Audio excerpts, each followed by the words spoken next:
Yeah. So I want to ask you a question. Where would you say you are today, mentally, emotionally?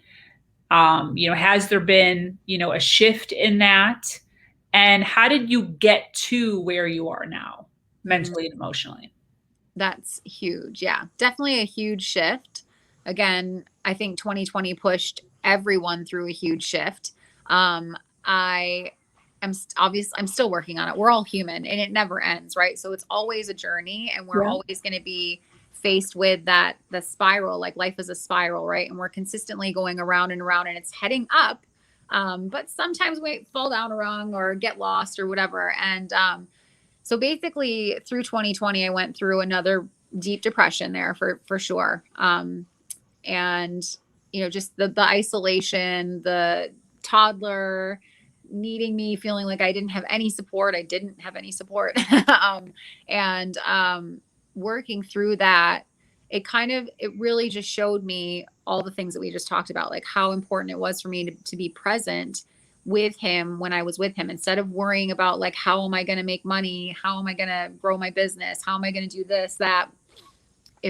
When I spend time with just him and on growing our relationship and on healing these generational things and on teaching myself how to love unconditionally, like I'm still learning how to love unconditionally.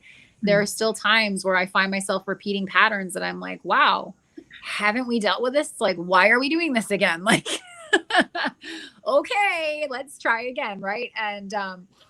But I think I'm so much more like in such a better space mentally, right? My mental health is really on point. Like, and again, that's not to say I don't have hard days or rough days, but I know that whatever I'm working through is a part of the upgrade at this point, right? So it's like being able to view my life as consistently moving through new levels of healing. And I was talking about this a lot yesterday, that spectrum of like, we want to see things as like this total duality, like this is good and this is bad. But that's not what it is. Like it's all one frequency and it's all one thing. Like we have to see it as like a circle and it's going to go through. And the more of the highs we have, the more we have to deal with the darkness and the lows of the healing that we still need to do. And it's not always just our healing. We do the healing for the entire collective. And so we were going through that Lionsgate portal, I was like, I'm here, I'm opening portals, I'm holding space, and I'm doing all the things. And it was so wonderful and it was amazing. And I had all these community gatherings and this, that, and the other. And it was so great. And then I sat down at night and it was like, oh, here it comes. Right. And so great that you went that high. Now you need to dig that deep as well, Yeah. and see what's going to come up and move through that. But now I'm at least at a place now where I know when that starts happening, I invite the pain in. I love I that. invite the shame and the guilt, and I sit down and I offer it tea, and we have a cozy little chat, and I I love allow my inner child to be seen and heard and validated and honored and celebrated. And it's a journey, and there's a lot of tears, and Yeah.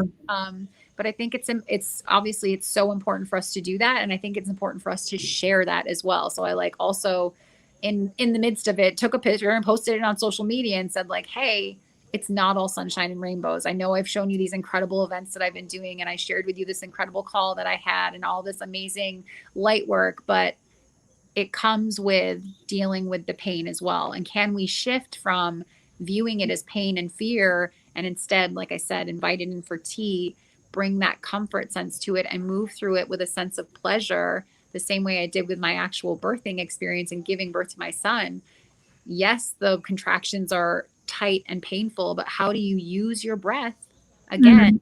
Yeah. Breathe into it and see yourself as the alchemist and meet yourself with unconditional love and turn that pain into joyful, blissful gratitude, pleasure, and move through and can become more and more divinely aligned. Yeah. Absolutely.